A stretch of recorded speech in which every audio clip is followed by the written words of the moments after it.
ওই গ্রামটি কেমন, ওই গ্রামের মানুষের ভিতরে ঐক্য আছে কিনা, ওই গ্রামে মানুষের ভিতরে মিল মহব্বত আছে কিনা, এইটা চিনতে হলে দুইটা জিনিসের খোঁজ নিবা। এক নম্বর মসজিদ, দুই নম্বরে ঈদগাহ।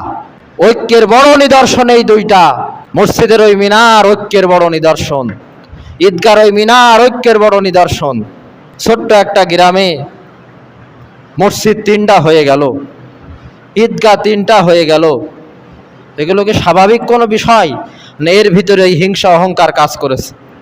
এই যে একটা সমাজ ব্যবস্থা শেষ করে দিচ্ছেন, যেখানে মানুষ 10 গ্রামের মানুষ এক জায়গায় ঐক্য বজায় রাখার জন্য ঈদের নামাজ পড়ার চেষ্টা করে, 2 গ্রামের মানুষ এক জায়গায় ঈদের নামাজ পড়ার চেষ্টা করে, সেখানে আমরা সামান্য ছোটোখাটো বিষয় নিয়ে বাড়িতে বসাতে পারে না, মসজিদে এসে মাতব্বারি করতে চাই।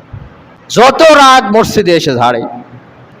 সামান্য কিছু হলেই ওই যে একটু টাকা আছে, একটু সমাজে একটু মোটামুটি তাকে ডাকে, ও দরকার নেই, ওই সমাজে আমাদের আছে, 6-8টা মসজিদ করি।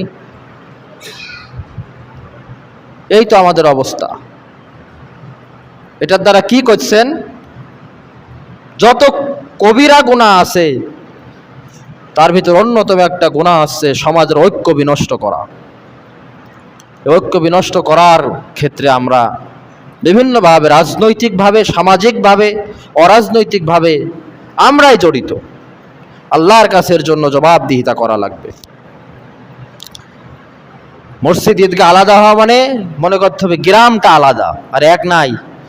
সপ্তাহের একটা দিন মানুষ এক জায়গায় আসবে, বছরে একটা দিন মানুষ এক জায়গায় আসবে, এটা অনেক কিছু, অনেক কিছু।